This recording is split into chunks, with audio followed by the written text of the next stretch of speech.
So Dehradun आहे 124, हरिद्वार 71, रायपूर 15. आणि मला कुठे, मला इथून पण लेफ्ट घ्यायचं आहे. ओके ओके, इथून लेफ्ट घ्यायचं आहे. ठीक आहे, घेऊया. इथे हॉल्ट घेतलं असतं, थोडंसं पुढेच घेऊया. शिकंजी पिऊया, शिकंजी. आता 70 किलोमीटर थांबायचं, नंतर 70 किलोमीटर 2 तास तर काय हेच नाही आहे, थांबायचं काय.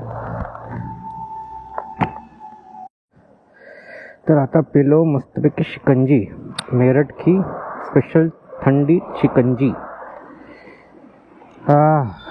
रिफ्रेशिंग. पहिल्यांदा पेलो मी, असं मला एवढं माहीत नव्हतं.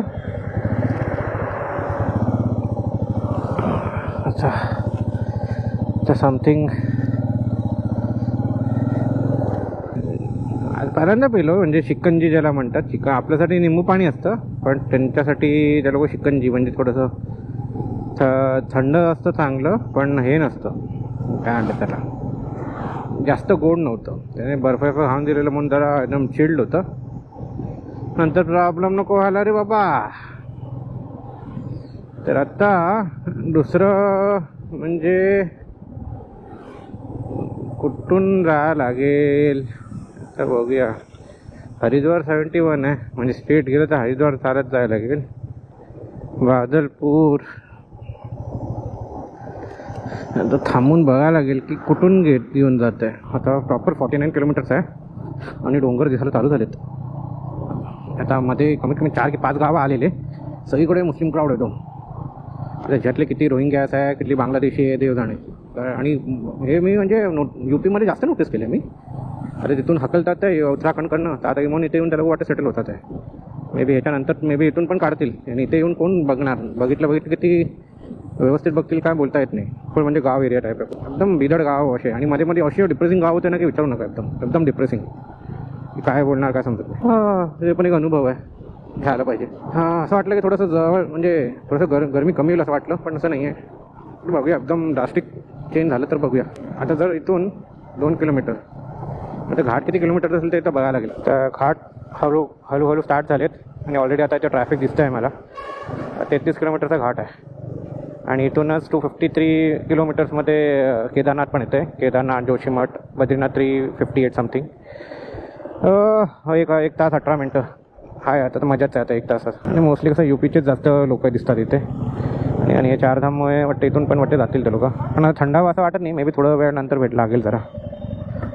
आता इथे का त्रास आहे, दिक्कत क्या है भैया, का दिक्कत है इथून काय आहे. आता 30 किलोमीटर बाकी राहिलेत, पण ट्रॅफिक बघा यार. सॅटर्डेचा असा त्रासच आहे यार, लवकर निघायला पाहिजे होतं. Lesson learned. आता पुढे कुठे पण जायचं असलं ना, 4 वाजता उठून 5ला रेडी असलं पाहिजे. मी निघालो 7 वाजता, म्हणजे अजून 2 तास लेट निघालो. तुम्हाला दिसतंय की नाही माहीत नाही, but this is the landslide झालेलं आहे. हे पुन्हा लँडस्लाईडवरनं खालीपर्यंत असं गेलेलं आहे. It's scary.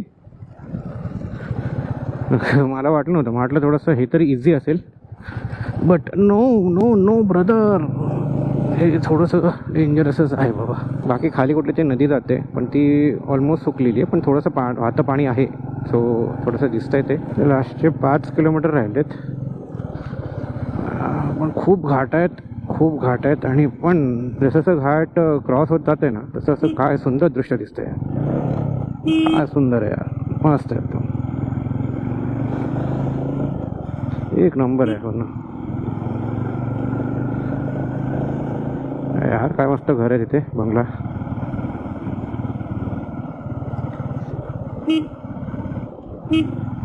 काय भारी पाईन ट्रीज आहेत.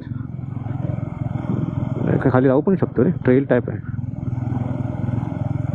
चांगलं आहे, म्हणजे थोडंसं सेम आहे मुक्तेश्वर सारखं, बट थोडंसं काहीतरी डिफरंट असायलाच पाहिजे ना. शंकराचं मंदिर आहे. हे कुठून जायचं आहे. अच्छा, हॉस्टेलर्स 200 मीटर्स. कसं जायचं.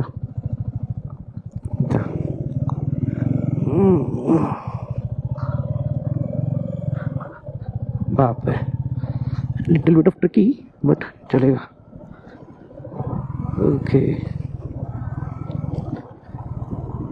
हॉस्टेलवरमध्ये जाताना असंच रोड असतात, म्हणजे कच्चा रोड जात असते. हे थोडंसं ओके ओके पण जरा ऑफ एरियामध्येच आहे, पण बरेच पब्लिक आहे यार इथे, बरेच पब्लिक आहे.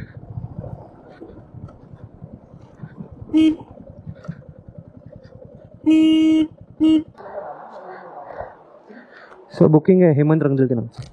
हां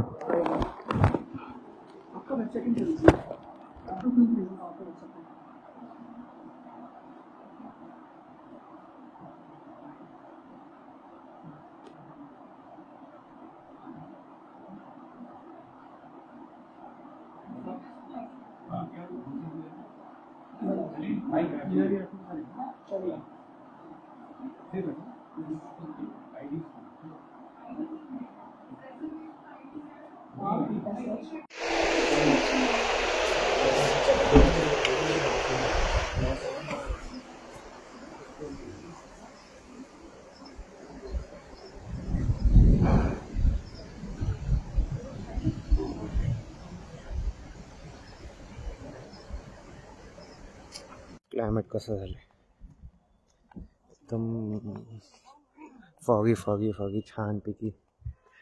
कपडे सुकले नाही आहे, एक प्रॉब्लेम आहे, बट जे आहे ते आहे बाबा, मस्त आहे एकदम. ते एक ॲक्च्युली हे एक पाईन ट्रीच्या एरियामध्येच बनलेलं आहे. आणि आता सकाळचे 9 वाजले सध्या, पण एवढं भारी वाटतंय ना. लोकेशन चांगलं आहे, राहण्याचं फॅसिलिटी चांगलं आहे, पण प्रॉब्लेम झाला आहे काय आता पाऊस. म्हणजे जेवण तर मला हॉस्टेलरचं कधीच आवडलंच नाही आहे, बट आता पाणी संपलं आहे सकाळी सकाळी, तर मग जरा वांदे आहेत. आणि फॉग एवढं जमलं आहे ना, तर म्हणून खाली ट्रॅफिक आणि आज संडे आहे, तर आय डोंट थिंक सो की मला आत्ता मेन टाऊनला किंवा इकडच्या टुरिस्ट स्पॉटला कुठे जायला पाहिजे. बट लेट्स सी कसं हे ठेवतो आपण. पण आजचं मला नाही वाटत सकाळीच आहे. इव्हन आता मी कॅफे बघितलं ओपन करून, कॅफेचं हे सगळे म्हणजे आउट ऑफ स्टॉक आहे, म्हणजे ह्यांचे सप्लाईज पण नाही यांच्याकडे. काय माहिती आता. संडे ना, मंडे आजचा दिवस, मंडे ट्यूजडे अजून 2 दिवस काढायचे. वेडनेसडेला इथून निघणार, पहाटेच निघणार, ते एक समजले मला.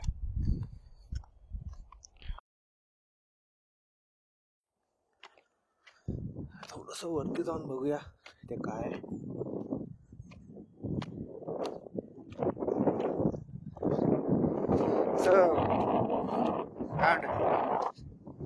जळलेलं सारखं असं हे वाटतं इकडे, काहीतरी म्हणजे बर्निंग झालंय असं फील होत आहे. आणि प्लीज तुम्ही असं ठिकाणी आले ना, असं कचरा करू नका रे. थोडं सुंदर जागा आहे, थोडं चांगलं वातावरण आहे, आणि तुम्ही हे सगळं करायला येतं. सगळं करायला आले ना ठीक आहे, पण ॲटलिस्ट साफ तरी करा ना. असे दरिद्री लोक असतात ना इकडेचे, काय सांगू.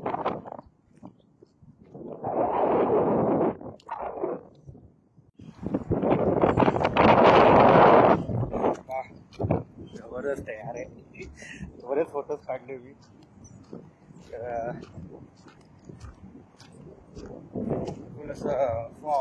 छानपैकी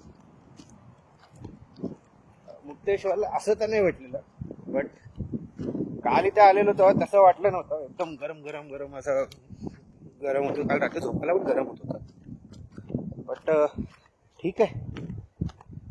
हो हो हो,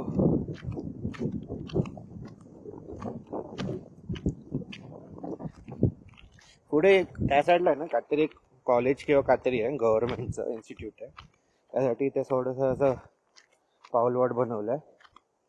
बट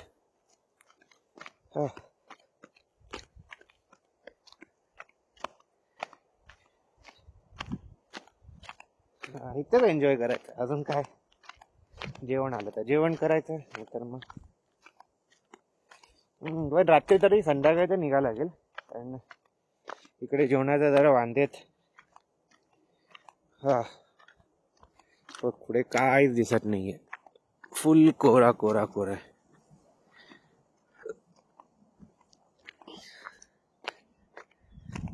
आणि खाली इथे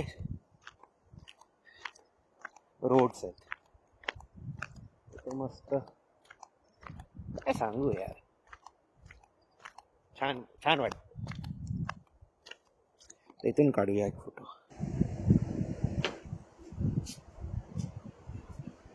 तर हेच आहे इथे असं फॉगी छान पिकी वेदर, म्हणजे पूर्ण फॉग तुमच्या रूमच्या आतपर्यंत येते. आणि आता पाणी आलं, जस्ट पाणी आलं, म्हणजे पाणीची टँकी आली आहे. तर इथे आता टँकी भरती, इथे 1000 लिटरची 3 टाक्या आहेत. तर चालू आहे तसं, म्हणजे इथे पाण्याचा खूप प्रॉब्लेम आहेत अजून. इथून खालून पाणी घ्यायला लागतं आणि इथे आणि हे ठेवावं लागतं. सो उत्तराखंडमध्ये पाण्याचं थोडं सिंचन आहे. आणि हे सगळं मुक्तेश्वरमध्ये पण मी नोटीस केलेलं आणि बरेच जण बोलले की पाणी इकडे जरा एक्सपेन्सिव्ह.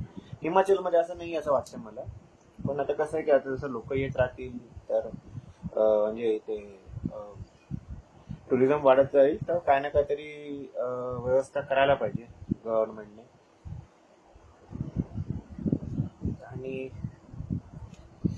काय बाबा असंच जाईल आता आजचा दिवस. Sunday Sunday perfect Sunday. बस नॉनव्हेज पाहिजे, ते नॉनव्हेज नाही, अंड पण नाही, विचार करा, अंड पण नाही आहे.